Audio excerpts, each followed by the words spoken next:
Hello, everyone. Thank you for this opportunity to talk about posterior malleolar fractures. And where are we in 2022? My name is Lyndon Mason. I work in Liverpool in the UK. It has been a labour of love, posterior malleolar fractures, over the last 5 years. And I've published many articles and presented widely on the subject. I do have disclosures in regards to this. Due to the work that I've done on posterior malleolar fractures, I was invited to be part of a design committee for the Volition ankle fracture system for Ortho Solutions, and I'm also a consultant for Stryker and Johnson & Johnson. For further content, please also see our Liverpool Foot and Ankle channel. I've got many talks on this subject there, including approaches and different fixation strategies. So what do we know? So first of all, the historic results were poor. Two systematic reviews in literature prior to 2017 both reported poor results in posterior malleolar fractures overall, and also both noted that importance of articular step in the overall result. The other thing is that posterior malleolar fractures at this point was grouped under the same umbrella, but we came to know that these are very different injuries with different mechanisms. And this is our paper back in 2017 that showed that these were different mechanisms where we had a PITFL avulsion, which were type 1s.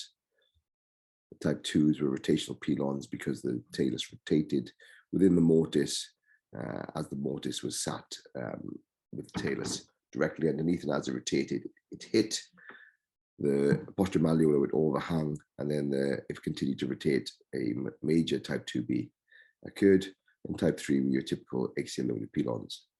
These mechanisms are shown in animations on the YouTube channel if you are of more interest.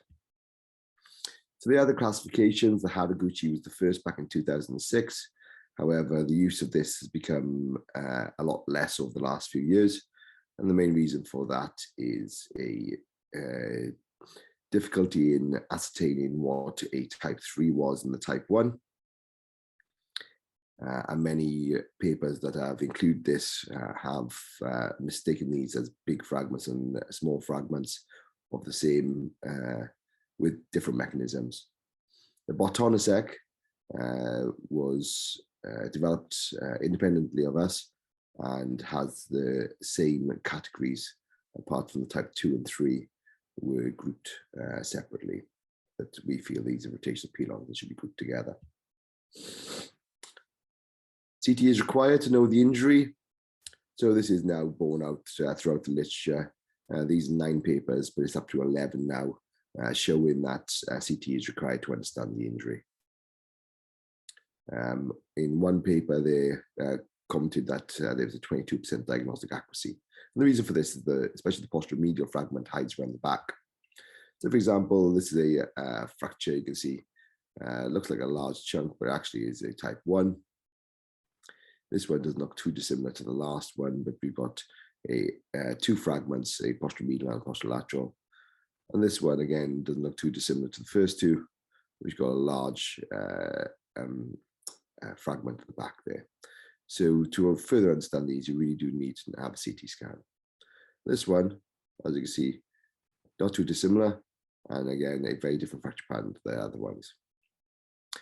Percentage of joint has no correlation to outcome. There's a lot of work has now shown this.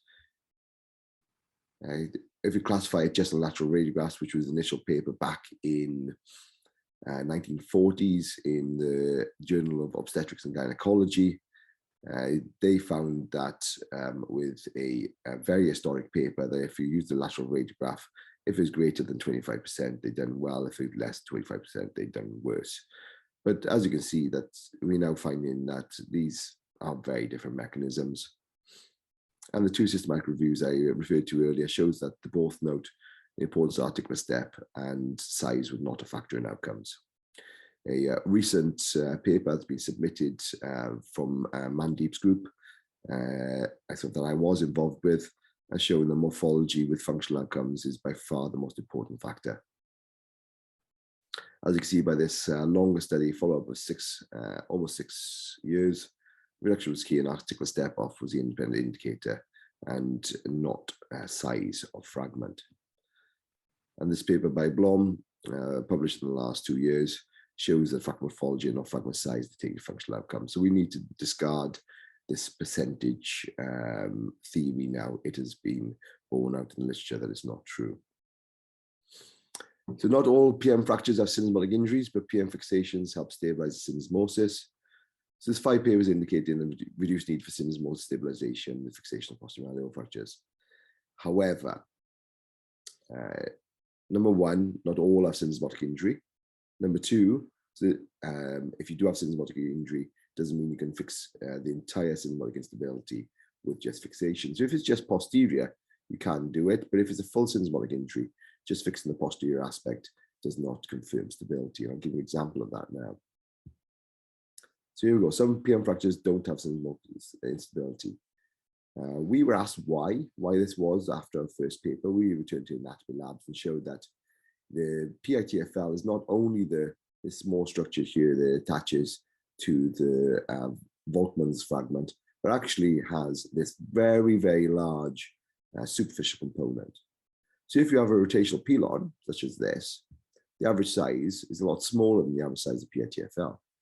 So rotational pilons don't necessarily give you syndesmotic instability. However, some PM fractures have persistent instability after PM fixation. So for example, we have here a small fragment and a diastasis with 3 ligament injury. This was fixed by one of my colleagues, and they felt at the time that they didn't require syndesmotic stabilization. But you can see on weight-bearing views now, we have significant widening. On the CT scan, he's not weight-bearing CT, but as compared to the other side, you can see a space.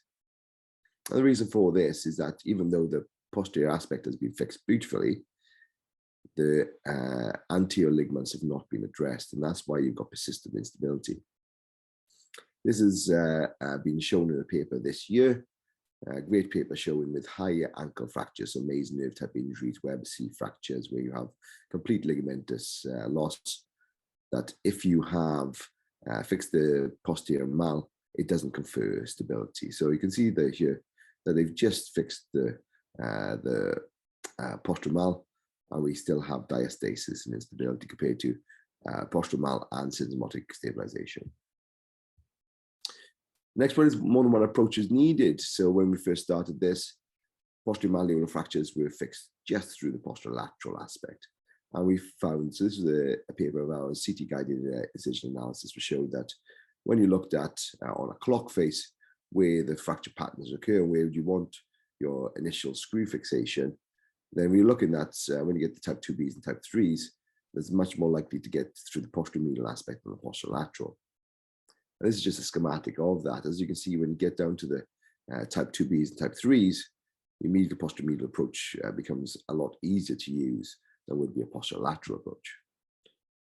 We further took this to the CAD labs and showed that the posteromedial and medial posteromedial had a larger surface area of tibia exposed when used.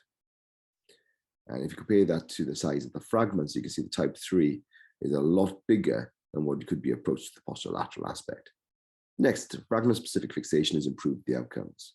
So there's currently no randomized control study showing this, but our initial algorithm from our unit, which showed that you approach these through different incisions with fragment-specific fixation for 2As, 2Bs, and 3s,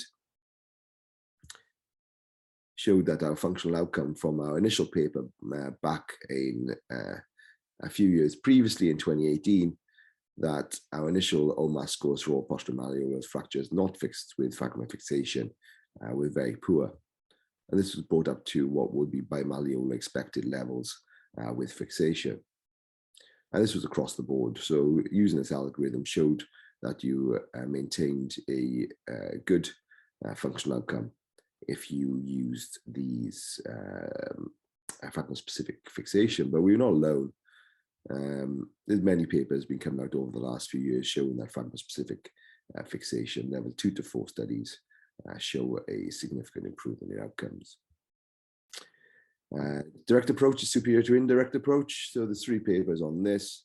Level 1, 2, and 4 studies show significant improvement in anatomical reduction and functional outcomes with a direct approach. What I mean by a direct approach is approaching the posterior malleolar fracture directly rather than trying to fix it from the front or just fixing the syndesmosis. And the reason for that, you've got soft tissue entrapment. This is a great example of a tibialis posterior within the fracture plane. This is not the same patient, but a patient that came to us from another country which had been fixed. And you can see that they have, when they fix the fracture, we have tib post impingement, and as that's gone along, the tib post and then formed its own intraosseous tunnel. But what's left unanswered? So what do we know about the die punch fragment? So this is our paper back in, well, we published in the JBJS Open. When we take these 50 patients and put them as die punch and non-die punch, we see that there's still a significant difference between these. There's another 2 papers that have also shown this over the last 2 years. But what's the problem solving this? We can't see the joint, we can't see the incisura, and radiology has limited use. So to look at this more from the peel-on aspect, if we do have a die punch in the middle, then what we're looking for is ways in. And mostly this is through the medial posteromedial approach to get into the fracture plane to get to it, or through the fibula itself. So to give you an example of this, we can see here we have a die punch fragment in the posterior aspect. On the CT scan, we can see that this is the die punch here, and we have a way in through the medial posteromedial approach. This is, as you can see, the die punch being further illustrated on the CT scan. So this is the medial posteromedial approach. Again, this is further described on the YouTube channel. But we can get in, this is your fracture plane. You can elevate this up and get this die punch fragment very easily.